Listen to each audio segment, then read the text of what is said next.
Power generation from renewable energy sources, particularly solar and wind, is on the rise and is expected to reach 175 gigawatt by the year 2022.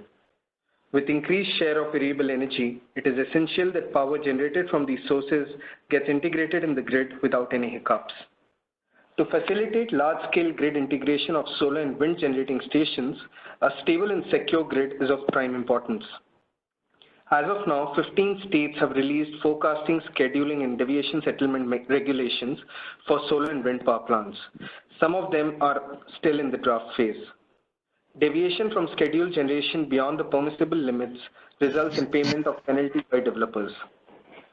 From the grid operator's standpoint, such regulation increases discipline and provides visibility for the quantum of electricity injected into the grid, considering the variable nature of solar and wind energy.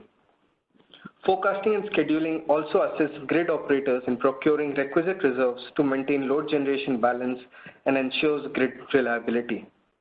Further, the regulations are also essential for both generators and DISCOMs as it ensures transparency and removes ambiguous penalties. However, erroneous forecasting and scheduling due to varied weather conditions and inconsistency in the DSM regulations across states have created challenges for both regulators and generators, and we plan to discuss the same in our webinar today. We'll be touching upon the key regulatory and technical provisions at the national and state level for integrating renewable energy. Today we have with us Mr. Vibhav Nuwal, who is the co-founder of REConnect Energy. Over the last 9 years, Vibhav has built REConnect Energy into India's largest provider of data analytics service in the renewable energy sector.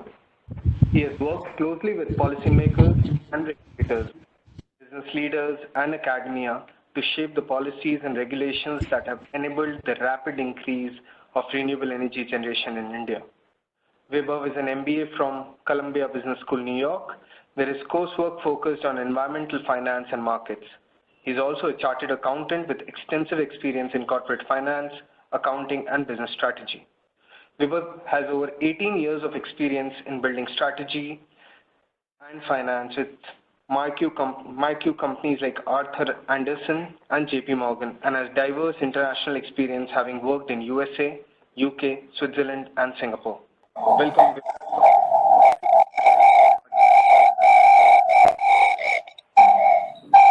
I would request everyone to kindly be on mute. Hi Vibhav, thank you for joining the webinar.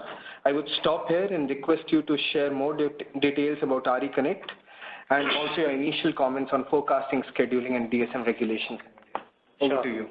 Sure. Thanks a lot, Rishabh, and thanks EW for having me here. So REConnect, as Rishabh mentioned, we work in the renewable energy analytics space.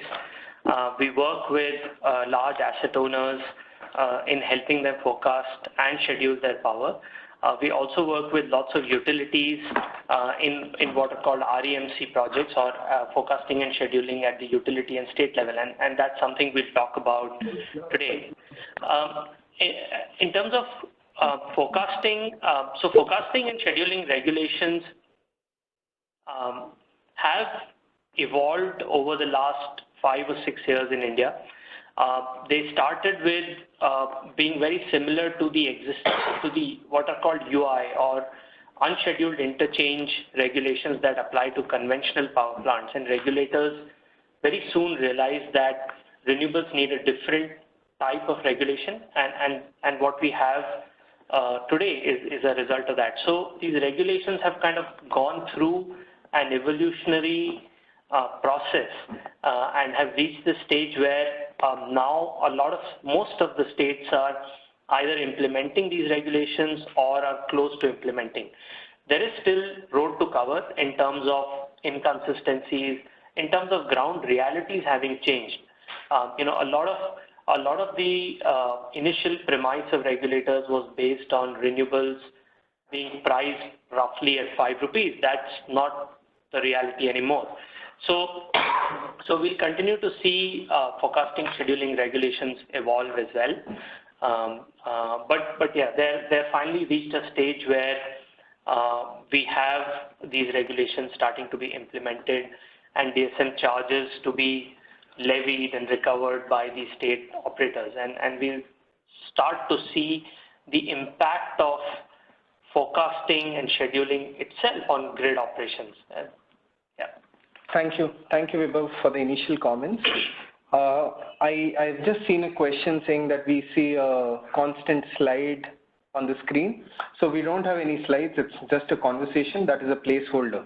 So that's just a clarificatory response. Vibhav, one of the questions that many have is that renewable energy, solar and wind, have the must-run status in the country. Given that RE power plants, the developers, asset owners have been till recent times been told that whatever you produce will be fed into the grid, more or less, then why have these regulations? Have there been any technical challenges in integrating more RE in the grid?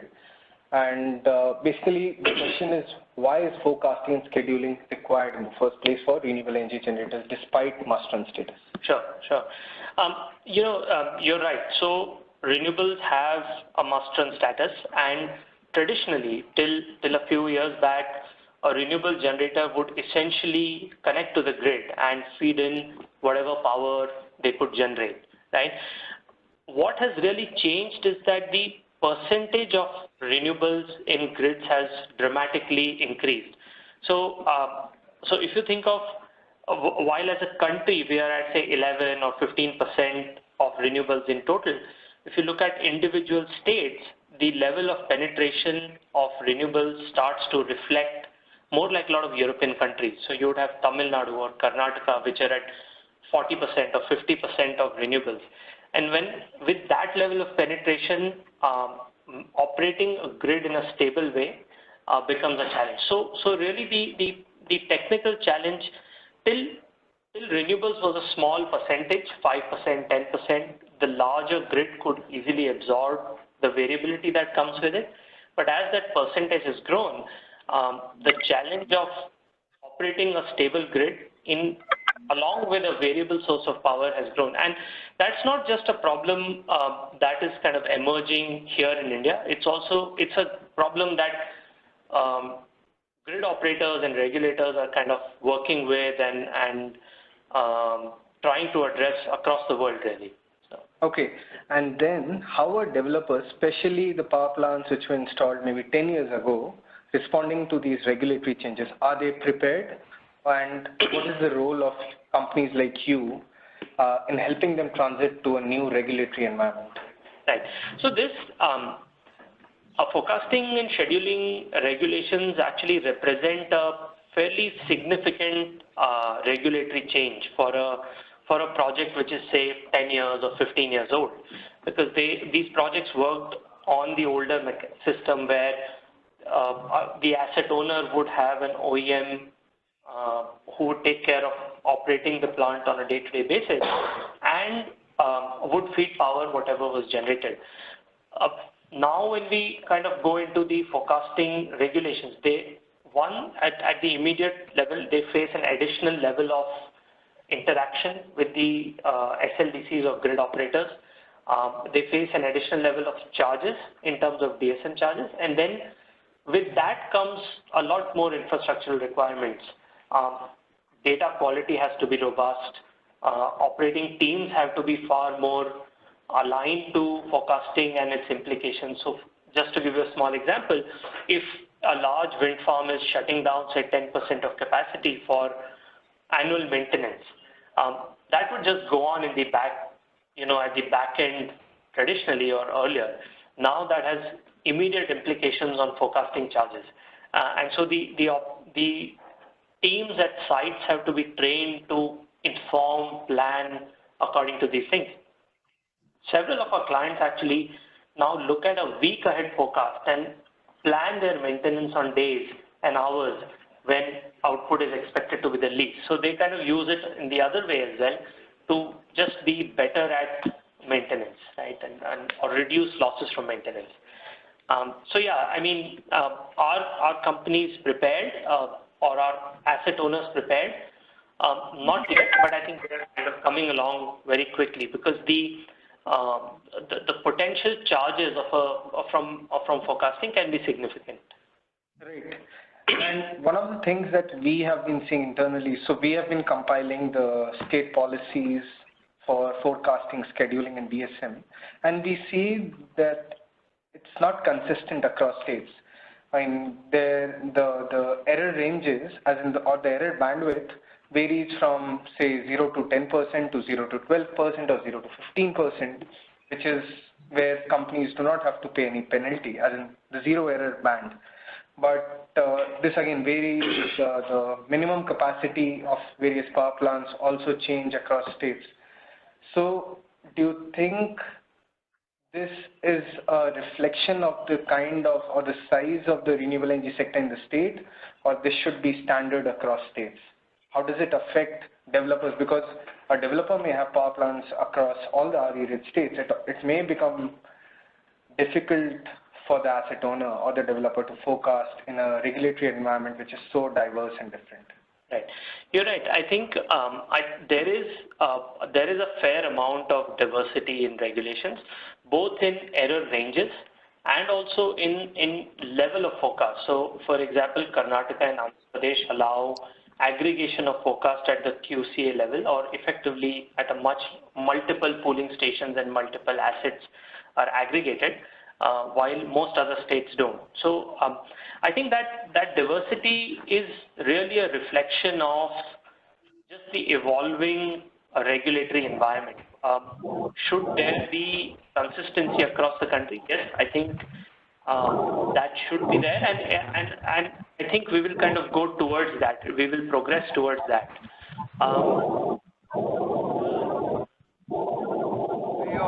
Please stay on mute. Please be on mute. One of the reasons why we have reduced error ranges is also we see that more in the more recent regulations, Gujarat and Tamil Nadu. But it's also important to note Gujarat especially, that while they have reduced the permissible deviation band, if you will, they have also actually reduced per unit DSM charges. Okay. From 15% to 12% for wind is the permissible error range, but DSM charges have gone from 50 paisa a unit to 25 paisa, and consequently in further error ranges, which I personally believe is a better reflection of tariffs in the current, more recent last 2 years of auctions. 50 paisa on a 2 rupee 50 paisa tariff is an extremely high charge on a marginal unit, but 25 paisa is more realistic. So this is just more kind of evolution in the regulations. Okay. Quick question for those who have limited understanding of the forecasting and scheduling regulations. So some states allow pooling at the substation level, or they allow forecasting at the pooling station level, and some allow at the plant level. Could you, in simple terms, for our participants, explain what is the difference and how does it affect the final penalty and the role of QCA here? Right. So there are broadly two models. Forecasting at the pooling station level, and a pooling station is to be understood as a point where multiple turbines or multiple solar panels or smaller plants would aggregate the grid.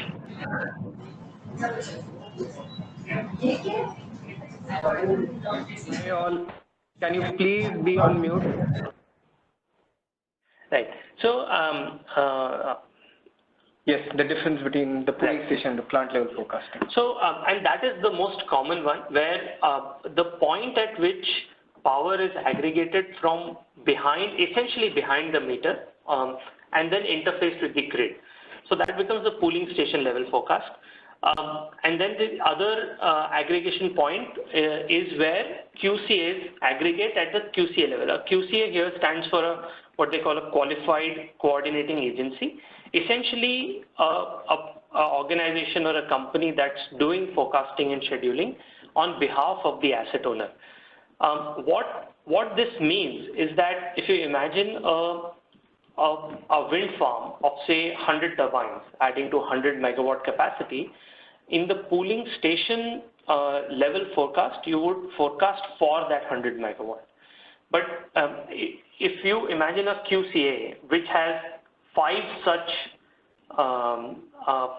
plants spread across the state, that QCA would send a single schedule for 500 megawatts. Okay. Right? So it has immediate implications on DSM charges. You would have one impact is that generally DSM charges at the pooling station level tend to be much higher, because once you start aggregating across the region with different localized weather conditions affecting each plant, you have error cancelling effects which have a significant impact. So, and that's visible in so QCA level aggregation as it's called, is allowed in Karnataka and Andhra Pradesh, and you will see that per megawatt DSM charges tend to be significantly lower in those states compared to other states where only pooling station level forecasting is allowed. Okay. One of the aspects that you discussed or you touched upon were the weather conditions. Right. And I can imagine that most of the weather that we, at least, I mean, we often Google, will it rain today or not? And most of the times it's incorrect. And it also depends, I mean, the prediction may be for the city of Delhi, but the local weather conditions may be very different. And I assume the similar challenges we would see for power plants based in the similar district or a similar block in a particular state. Say in Rajasthan, a power plant within few kilometers may experience different weather conditions, mostly for cloud, I mean for solar definitely, for cloud cover. So how do you overcome challenges like these, and what is the expertise that you bring in that the developers do not probably have in-house? Right. So you're right. I think weather plays the biggest role in terms of accuracy or not of a forecast. And it is the biggest variable factor. Weather forecasts inherently have elements of uncertainty with it. A lot of what we do is have, so for example, we have a large weather sciences team of meteorologists, etc., working on fine-tuning weather on the grid where the plant is located. We also use a lot of historical data. So essentially, forecasting is a big data problem, right? So you the larger amount of data set that's available, the more accurate one can be. Once you kind of have a big data set, you overlay that with artificial intelligence, machine learning tools to achieve accuracies that you can, right? But having multiple sources of data, having granular weather data, and the ability to process that with specialists who can do that, it plays a critical role. So we have seen that so we source weather data, weather forecasts from multiple agencies across the world, and we have built over time the ability to do a lot of pre-processing on that, which is able to move from a much larger grid where weather forecasts are made to kind of hone down to the site-specific weather forecast. Those abilities then help increase accuracies. Okay. And so these weather predictions then feed into the schedule that a power plant or a QCM may submit. But what about, say, the plant uptime? So how often do you communicate with the plant developers or the operators at various sites? Is it like real time, or they submit a schedule to you and then you submit a schedule to the load dispatch centers? Right. So plant availability actually has a really important role to play in the regulations for two reasons. One is accuracy and DSM charges are calculated on plant availability, and misrepresentation of plant availability is considered gaming or essentially going against the regulations. having plant availability is a challenge. The way we have kind of addressed it is two ways really. One is we have worked with site teams and trained them extensively to kind of impress upon them the importance of both communicating site availability in time, both from a charges and cost implications and regulatory implications. The other is to build good smart tools. So for example, we have built a very simple but effective mobile application. So a person standing below a turbine can very quickly update plant availability, and that without human intervention very seamlessly goes and impacts the forecast based on availability changes. And it can be lots of times plant availability, plant downtimes are known in advance, especially when it's scheduled maintenance. So it can be programmed in the forecast tool. When there is unplanned breakdowns and availability is impacted because of that, then there is an implication on DSM. A lot of regulators are now starting to kind of recognize that, but otherwise there is an implication, there's a cost implication. So the teams, training of teams and constant training of teams and working with them plays a big role in how plant availability is communicated. Okay, that's very interesting. And we touched upon the DSM charges, and we also spoke about the diverse DSM charges, diverse forecasting, scheduling regulations across states. So, how do these states determine these charges? Is there a logic behind it? Do they conduct extensive consultations with organizations like yours, developers, or is it ad hoc that, okay, we have X percentage of RE in the grid, and to be within our own permissible limit, we'll have these charges? Do they follow CERC regulation? Do they follow FOR regulations? How does it work out? Right. So most states have actually followed the FOR regulations and standardized charges, and also fixed them. One of the key issues raised by renewable generators in the previous forecasting regime used to be the level of uncertainty that came with the UI charges. So UI charges would vary depending on grid frequency at the time of under scheduling, etc. So there was a higher level, much higher level of uncertainty. So regulators have essentially fixed that by saying, if you're from, broadly, most states have, if you're from 0 to 15% error, then there are no charges. And then if you're from 15 to 25%, it's 50 paisa per unit. And then from 25% to 35% is 1 rupee a unit. And then beyond that is 1 rupee 50 paisa a unit. So these are significant, given tariffs range from, even at 5 rupees, a 1 rupee 50 paisa charge is a 30% on your marginal unit, right? But these are broadly standardized. Where we have recently seen a deviation is Gujarat, where Gujarat has actually proactively reduced DSM charges on a per unit basis. They have also simultaneously tightened accuracy bands. But that reduction in the DSM charges is I think a good step, because more recent and larger capacities coming at much lower tariff rates, and higher DSM charges obviously make that unviable. The other impact that overall DSM charges is on aggregation, which has an impact by a factor of 10 or 100 even, where you would see much lower DSM charges because of larger aggregation. Okay, that's helpful. Also, to reduce the burden of forecasting or DSM charges, these regulators allow for revisions, right? Some power plants, some states allow regulations as high as 16 for both solar and wind. For some, it's reduced. I think for solar, it's 9 for certain states, and wind still remains 16. My first question is, how do we determine what is the correct number here? Is 16 the right number? Also, in states where the number is similar for solar and wind, is that the right approach, given that wind power plants are operating for 24 hours compared to solar power plants which operate, say, for 10, 12 hours from start to end? So how do these regulations really affect, and what can be the best way forward? Right.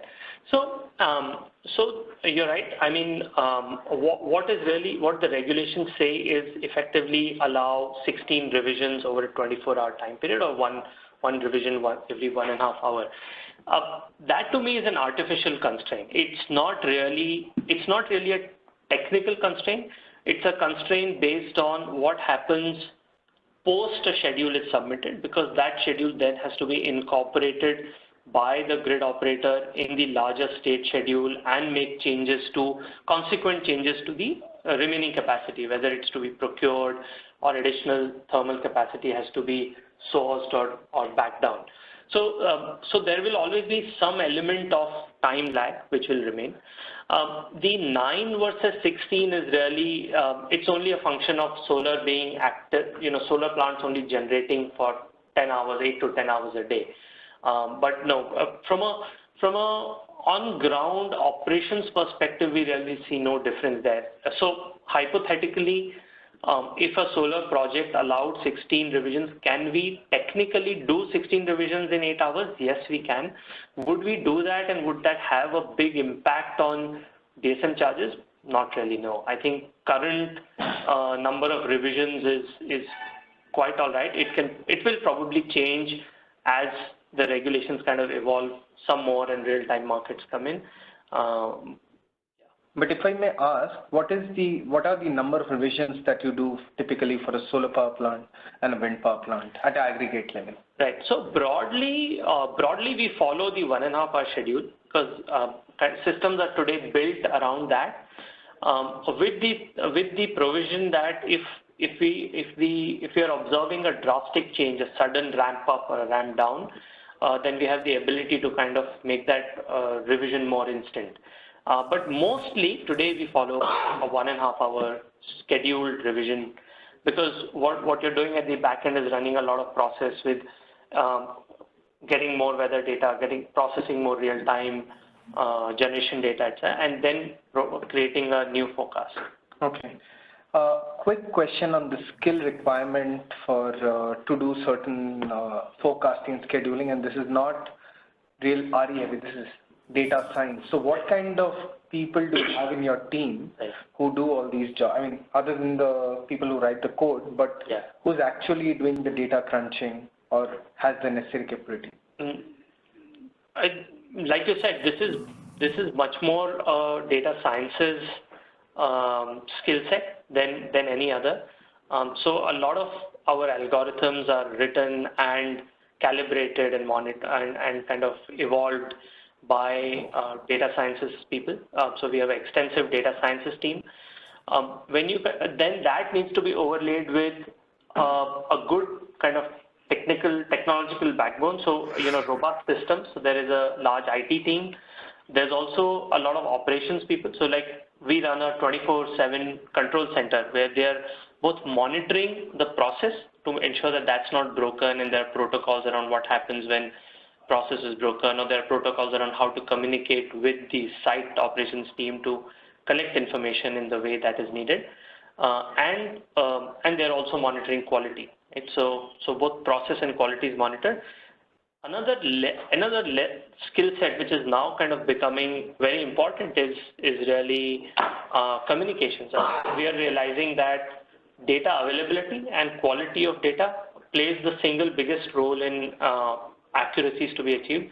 So we are building a lot of infrastructure of meters and modems which provide either, in many cases, first level data for the site, and in other cases redundancy of data. So from our perspective, a dedicated team which works on meters, modems, communication of data is becoming more and more important in the team as well. Okay, that's very helpful. For those on the call, I would kindly request you to share your questions, queries on chat. I have a couple of more questions for Vibhav, and after that we'll take the questions from the participants. So Vibhav, I mean, we touched upon the regulations for India, but what about regulations for other countries, especially say China, US, countries in Europe or UK? How are they adapting to increase in RE in their grid? And what are similar regulations there? Are developers penalized on similar scales, if on percentage terms, or they have a different mechanisms to maintain grid stability? So at the larger level, most grid operators and regulators are wrestling with the same problem. Everybody's seeing an increased penetration of renewables in the overall grid. How they're approaching it varies quite a bit. So for example, most countries actually fix the responsibility of scheduling, of forecasting and scheduling on the system operator, on the grid operator. Right, and some of those costs are then kind of just devolved down to the asset owner. But that has to be kept in, that has to be looked at in context of also a lot of power in the especially European and US markets tends to be merchant power. So generators are also doing forecasts to be able to trade on those markets, right? So what we see in Germany or in pockets in the US is that aggregators take responsibility for balancing a pool within the larger system, and once if they find that pool is out of balance, then they would go access the markets to either procure or sell that power. And that pool will not necessarily be renewables only. It would typically be renewables and hydro with some gas-based capacity as well. So what you see is that within the larger system, you see individually balanced pools, and once you're kind of out of balance, then the person responsible for providing balancing has to start paying charges for that. So so our regulations are broadly, I would say, in line with that in terms of having the need for forecasting. But we are not there yet because we don't have the other tools which are needed to have balanced pools within the larger section, which mainly is real-time markets, right, and available capacity, ancillary available capacity, which can be contracted out. We see CERCs kind of working towards that. So in the future, possibly these regulations will also evolve in that way, where aggregators or large traders or large generators would take balancing responsibilities themselves and essentially give out a completely balanced output. And I understand, say, new business models will evolve, say, demand-side management, or use of ancillary services, energy storage solutions being deployed either at the plant level, pooling station level. But probably that would happen with evolvement of more regulations in the country.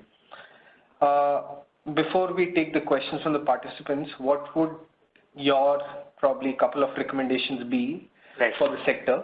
Can be for the regulators, can be for developers or other key stakeholders. What would be your 3 key recommendations to integrate more RE in the grid? Right.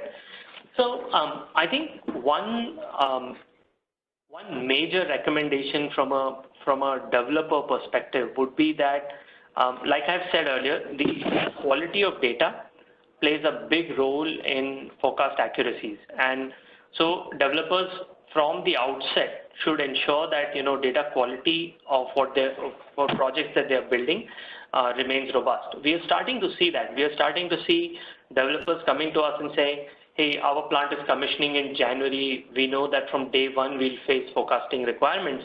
What can we do now? Can we give you met mass data? Can we give you estimated output data?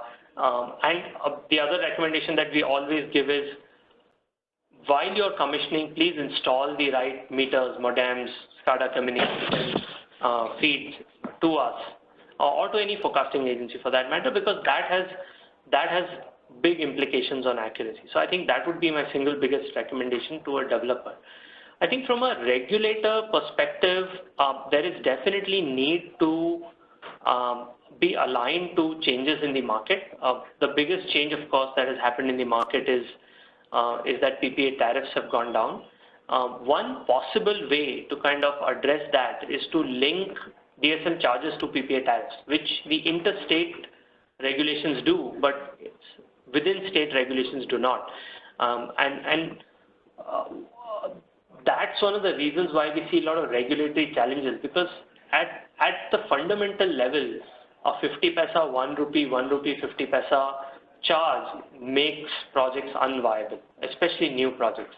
And so you see a lot of regulatory challenges as an outcome of that inherent unviability that exists. So regulations need to kind of evolve and be harmonized as well. The other, I think, major recommendation would be that, so one of the things fundamentally we have seen is that while it's possible to be very accurate in forecasting, let's say hypothetically that you said, tell me what the output is for tomorrow, for the 24 hours tomorrow. That's very easy to be within 15% accuracy. But can we be within 15% every 15 minutes? That's really challenging. And what's important to realize that every 15 minutes then is an independent outcome. So you can be very accurate from an overall grid perspective, but you could be shifted by a few minutes and DSM charges then tend to apply. So I understand that 15 minutes is the fundamental counting block. So that will not change. I don't think the grid will go from accounting for everything from 15 minutes to 24 hours or 3 hours. But what can change is that instead of being at a pooling station level where you have 5 megawatt and 20 megawatt and 50 megawatt plants, you have larger capacities. You have 500 or 1,000 or 1,500 megawatt schedules going out, which works for the system operator and also makes charges much more palatable for asset owners. So that level of aggregation will have to come. Otherwise, current charges remain quite unviable. Okay. That's helpful. Thank you, Vibhav, for the call. And we've received a lot of questions on chat. I'll read some of these questions. There may be questions that overlap. But the first question shared by Satya is, currently some states opted QCA level virtual pool concept. What about the separation of charges between developers in that case? I believe it is not guided by any regulations for now. So don't you think QCA has an edge there and gets some commercial benefit which may not be transferred to the final developers? Right.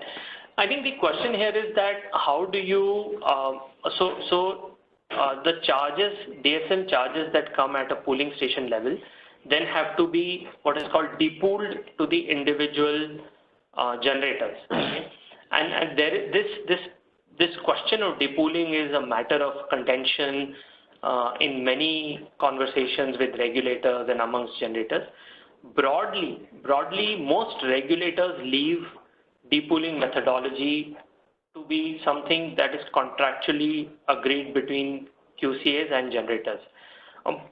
Commonsensically, some approaches that can be used is you divide it on basis of capacity, you divide it on basis of actual generation, actual accuracy, and it really depends from situation to situation. But this is really a contractual agreement between, if there are 5 generators on a pooling station and 1 QCA, how will the charges be broken up?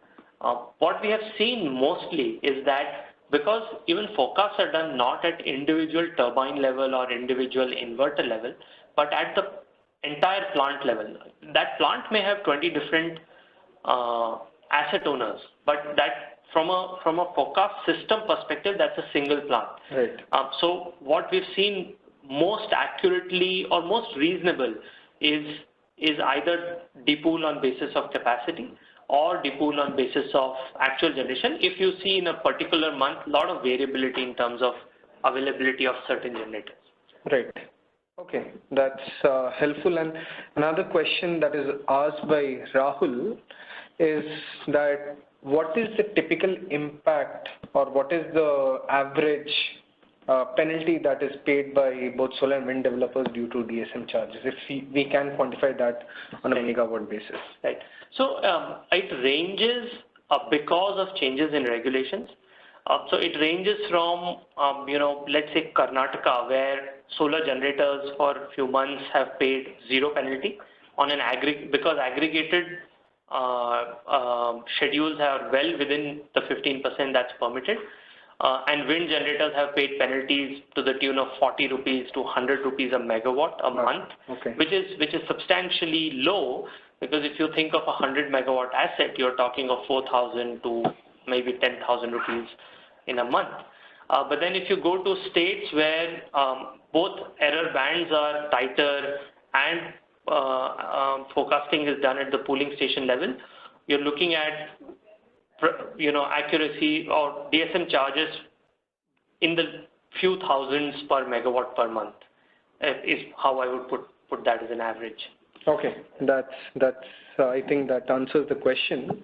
Another question that was asked by Dilip was that what are the benefits for DISCOM by forecasting done by QCA? How do actually DISCOMs benefit through QCA instead of direct plant forecasting? I understand that would be because you aggregate the project, but aggregate the generation. But if there's any, please. Right.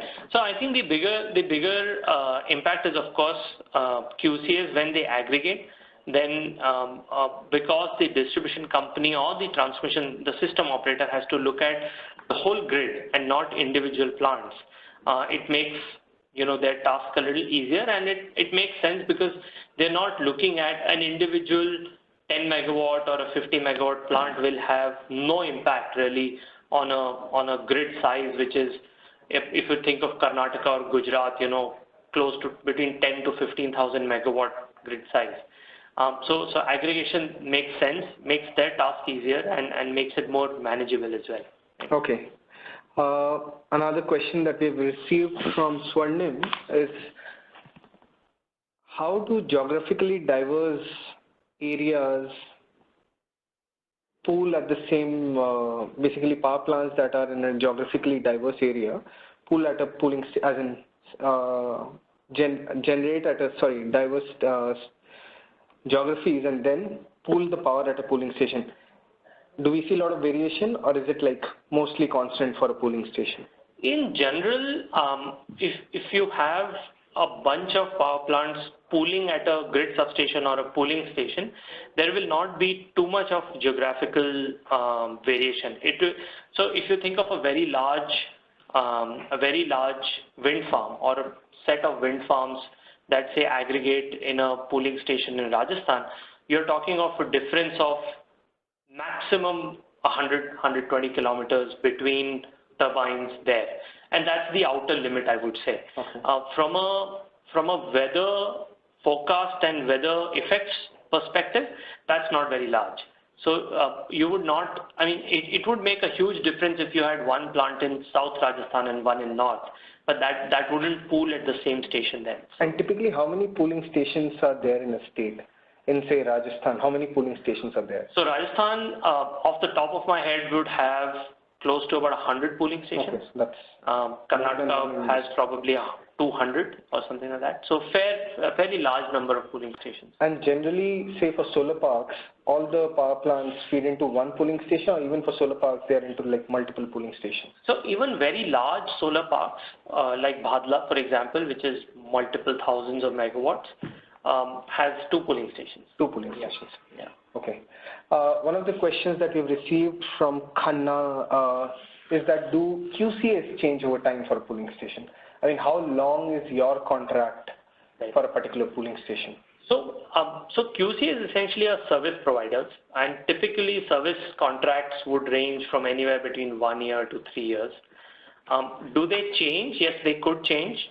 If a QC is not performing up to a particular expectation, if there are other contractual issues, then those are just like any other contract really. It's a contractual relationship.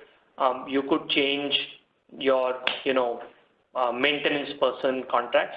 Similarly, you could change QCA contracts. Right, but it's not as long as 25 years. No. 1 to 3 years. Yeah. Okay, one of the questions that we have received on forecasting is that how does it compare to international standards, specifically the weather forecasting? Are we, is the error bandwidth similar, or do we have a larger or smaller bandwidth, the error bandwidth? So for a lot of us who work in the weather space, we use a lot of weather forecasts from international agencies. Typically large, so typically space agencies like the European Space Agency or NASA would provide global weather forecasts. They would essentially provide weather forecasts for any given latitude, longitude point across the world. And that data people have access to. You can pay for it and you can get that data. So therefore, any typical weather forecaster can meet global standards. IMD weather forecasts are also good, but we haven't used them commercially at a very large scale. We do some work with that. But my understanding, though not very direct on weather, is that one issue that IMD weather forecasts suffer from is not adequate ground level feedback. It's much more driven by just satellite weather forecasts. But that's even more important to share data with IMD for power plant owners. Right. And probably their models can improve. Yeah. Well, yes and no. I mean, a lot of what power plants have is essentially turbine level or their own weather monitoring stations. When weather monitoring stations exist, we also use that. We kind of incorporate site level data into our own weather forecasts, or we kind of impact, larger global models with site measurements. So that's really valuable. I think logically it would be sensible to share that. Whether a framework exists with the IMD for that, I'm not so sure.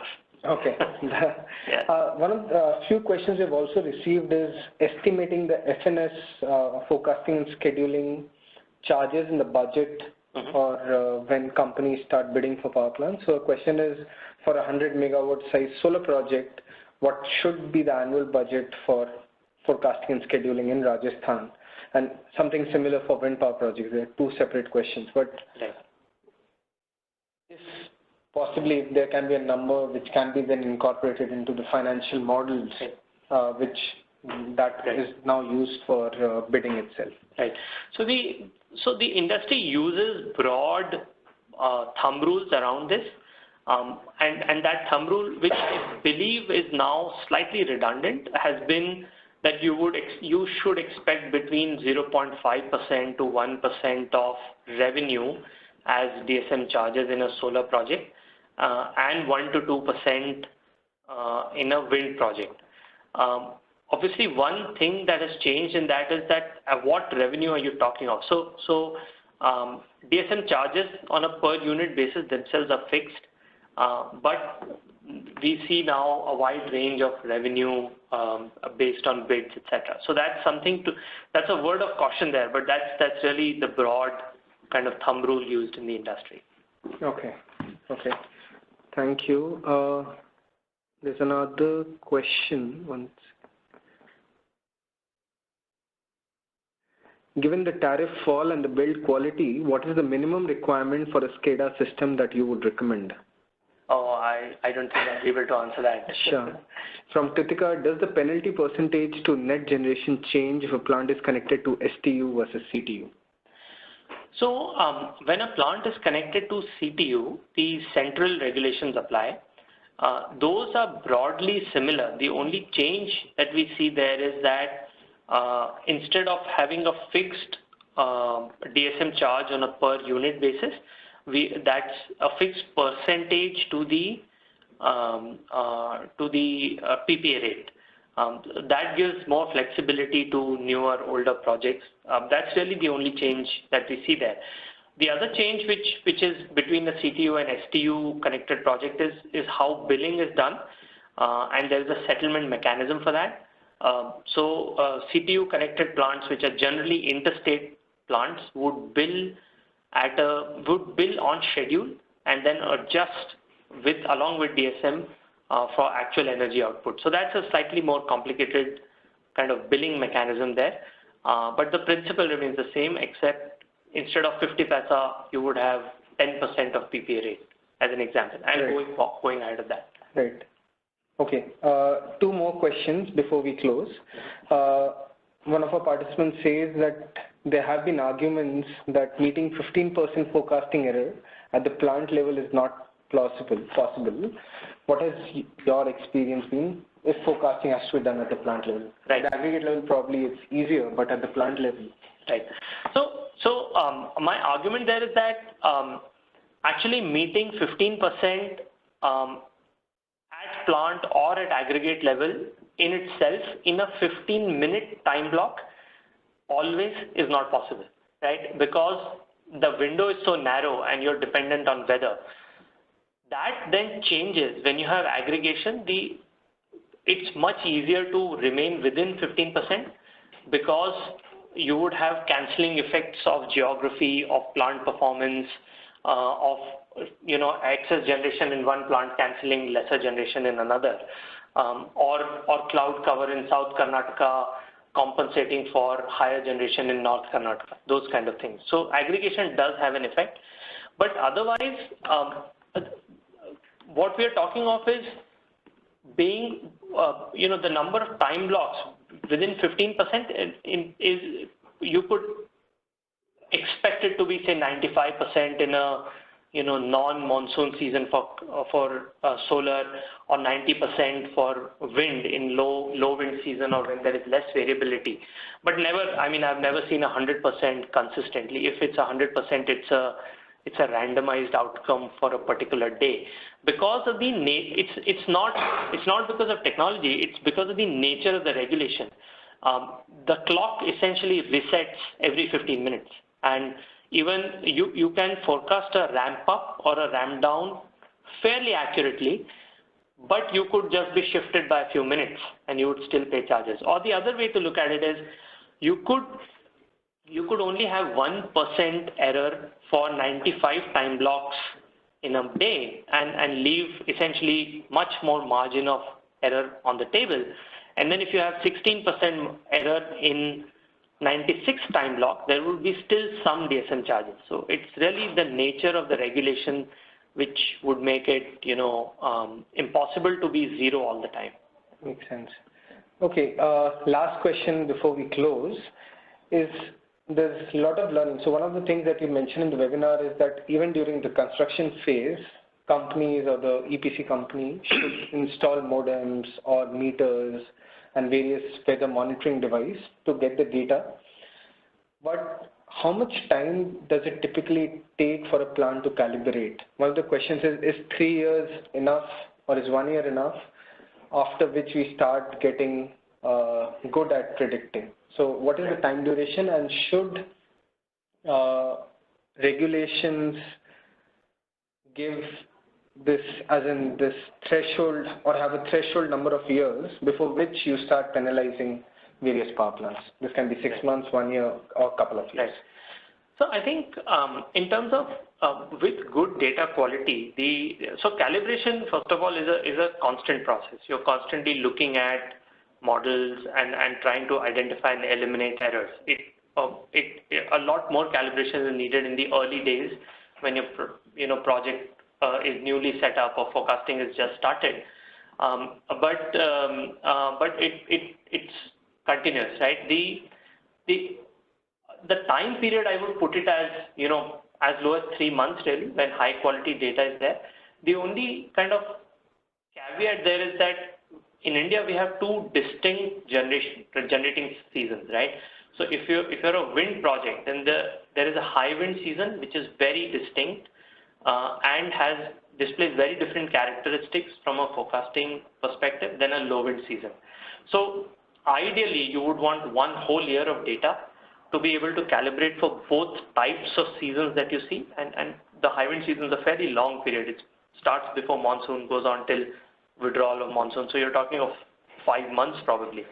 The other, and similarly in solar, while most places would see very stable generation most of the year, just intermittent cloudiness before monsoons and persistent cloudiness during monsoon makes it a very distinct season, right? So you need data for that. But if quality of data is good, then 3 months is also all right. Okay, yeah. Very interesting. Thank you, Vibhav. Before we close, any final comments on the regulations or the sector itself? I think your comments on where do you think the sector is moving? And when I say the sector, it's mostly the regulations and how the developers and various other stakeholders are responding to the changes. Right. I think, to some, I think, one is that the problem of integrating large-scale renewables is a real problem. I also think it's a positive problem. It's a good problem to have. But that also means that forecasting, scheduling, regulations in some shape or form will be here. These regulations, if you look at the regulations that existed in 2013, 14, and now, are dramatically different, and that just means that they have evolved as regulators and industry has kind of looked at it. And I think they will continue to evolve for some more time as everybody reaches a point where both data availability, quality of output, and charges kind of align very well with overall project viability. That's really the larger context that we have to look at. And broadly, I have found that regulators are very receptive to changes that need to happen. So I'm sure, when we look at these regulations 3 years, 4 years down the line, they would look again very different. But yeah, they're here to stay, and I think everybody should work on kind of getting the best possible forecast, especially high data quality. Thank you. So the problem of data has always been with solar and wind power plants. Even in 2010-11, when new solar power plants were coming, the insolation data, availability of good insolation data was a major challenge. One of the key suggestions that most of the reports and even organizations like CEEW advocated for was that we need better insolation data, though because the limited number of data points were available. And MNRE at that point of time tied up with NREL to come up with better models, better data, which is now incorporated in all the power plants. Probably we'll have a lot of learnings from the existing models on the weather data. How do you estimate cloud cover? How do you estimate wind speed? But it will be an evolving process. It will also be a learning process for all of us. And I also hope these learnings will be incorporated and be used by other developing countries, especially in ASEAN or in African countries, where they are seeing growth of RE in their grids. Thank you all for joining the webinar. We hope you found the webinar useful. The webinar, as I mentioned earlier, has been recorded and will be put online. We'll share the link with you on email individually. But this will also be, to start with, this will be available on the CEEW YouTube channel. Please go through it. The earlier webinar on floating solar is also there. In case you have further questions or suggestions for future webinars, please write to us at CEF@ceew.in. That's Center for Energy Finance. CEF, I repeat, at ceew.in. Thank you again for joining. I hope you found it useful. Thank you, Vibhav, again. Thank you, Rishabh. Thank you.